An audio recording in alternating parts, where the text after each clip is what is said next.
6, 7. Po tjetër?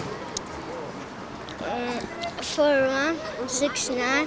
Këto fjalë shpërhi zhargon kryesisht në anglisht, po hasen gjithnjë më shpesh në bisedat e përditshme të rinjve shqiptar. Vetëm haj maksimumi, haj. Sa? Disa i përdor. Ku i kanë mësuar? Ku i keni mësuar këto fjalë?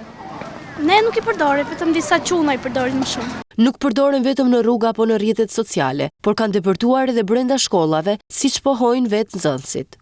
Ne jo, po kërë raste kemi disa shok klasë që flasin kështu, ka dalë edhe një fjalë tjetër skibidi toilet, edhe ata e përdorin shumë, edhe nuk flasin fare shqip, vetëm anglisht, le të jenë shqiptar, vetëm flasin anglisht në klasë. Disa e konsiderojnë përdorimin e këtyre fjalëve si pjesë të natyrshme të komunikimit të përditshëm. Po se ngrenë zërin shumë, 6, 7, 6, 7. Elsa Rakipllari, pedagoge e gjuhës dhe komunikimit, thot se fenomeni lidhet ngushtë me globalizimin dhe ekspozimin e vazhdueshëm të rinjve ndaj gjuhës angleze. Vitet e fundit, ky kod gjuhësor nuk operon më vetëm me fjalë dhe shprehje të gjuhës shqipe, por shkon edhe më përtej dhe është, siç e shohim, i tej mbushur me anglicizme ose njësi të anglishtes që në një farë mënyrë sot janë shndruar thuajse në ndërkombëtarizma.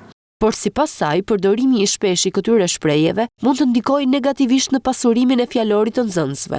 Pasojat në këtë rast i bien mbi gjuhën shqipe, së cilës i rrudhet fusha e përdorimit. Dhe ka një koncept në gjuhësi që njihet bjerrja me termin bjerrja e gjuhës, që e paraprim fazën e vdekjes së gjuhës. Tashmë këto shprehje janë bërë pjesë e realitetit të përditshëm të rinjve, duke sfiduar kufijt mes trendit të zhargonit dhe ruajtjes së gjuhës shqipe.